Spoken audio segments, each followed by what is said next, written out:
Welcome to my channel. Indian Army NCC special entry scheme 124వ course 2026 అక్టోబర్లో కార్యాలయ భర్తీ నోటిఫికేషన్ అయితే విడుదల చేయడం జరిగింది. ఆసక్తి గల అభ్యర్థులు ఆన్లైన్లో అప్లై చేసుకోవచ్చు. అప్లికేషన్ సమర్పించడానికి చివరి తేదీ మార్చి 1 వరకు ఉంటుంది. కార్యాలయ విషయానికి వచ్చినట్లయితే 70 NCC special entry scheme 124 course 2026 అక్టోబర్లో కార్యాలయం అయితే విడుదల చేయడం జరిగింది. విభాగాల వారీగా కార్యాలయ విషయానికి వచ్చినట్లయితే ఎన్సీసీ మ్యాన్ జనరల్ కేటగిరీ 63, యుద్ధంలో వీరమరణం పొందిన సైనికుల వివాహం కాని పిల్లలకు 7 పోస్టులు అయితే ఉన్నాయి. ఎలిజిబిలిటీ విషయానికి వచ్చినట్లయితే గుర్తింపు పొందిన యూనివర్సిటీ నుంచి ఏదైనా డిగ్రీ పూర్తి చేసి ఉండాలి. ఫైనల్ ఇయర్ చదువుతున్న అభ్యర్థులు కూడా అప్లై చేసుకోవచ్చు. ఎన్సీసీ సీనియర్ డివిజన్ వింగ్లో కనీసం 2-3 ఏళ్ల పనిచేసి అయితే ఉండాలి. ఎన్సీసీ సి సర్టిఫికేట్ పరీక్షలో కనీసం బి గ్రేడ్ పొంది ఉండాలి.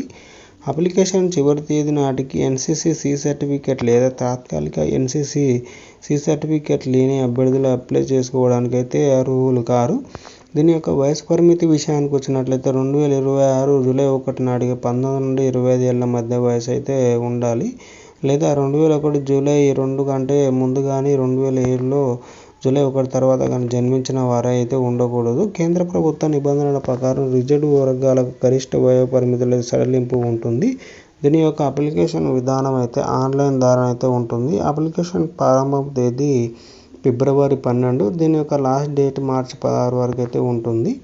ఎన్సీసీబీ ఇంటర్వ్యూ 2026 మే జూన్లో అయితే ఉంటుంది. సెలక్షన్ ప్రాసెస్ విషయానికి వచ్చినట్లయితే ఎన్సీసీ సర్టిఫికేట్ గ్రాడ్యుయేట్ పర్సంటేజ్ ఆధారంగా అభ్యర్థులను షార్ట్ లిస్ట్ చేస్తారు. ఎన్సీసీ సి సర్టిఫికేట్లో ఏ గ్రేడ్ సాధించిన వారికి 50 మార్కులు కానీ బి గ్రేడ్ సాధించిన వారికి 25 బోనస్ మార్కులను అయితే ఇచ్చడం జరుగుతుంది.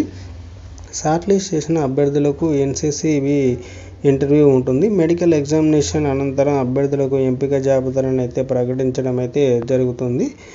Indian Army NCC special entry scheme 124వ కోర్సు 2025 అక్టోబర్ ఎంపికైన అభ్యర్థులు చెన్నైలోని ఆఫీసర్ ట్రైనింగ్ అకాడమీలో 49 వారాల పాటు శిక్షణ అయితే ఉంటుంది. శిక్షణ కాలంలో ప్రతి నెల 56,100 స్టైఫండ్ చెల్లిస్తారు. విజయవంతంగా శిక్షణ పూర్తి చేసుకున్న అభ్యర్థులకు లెఫ్టినెంట్ హోదాలో అయితే విధులలో తీసుకుంటారు. Thank you friends. Thank you for watching. ఇలాంటి ఇన్ఫర్మేటివ్ వీడియోస్ కోసం జాబ్ అప్డేట్ కోసం మా ఛానల్ అయితే సబ్స్క్రైబ్ చేయండి ఫ్రెండ్స్.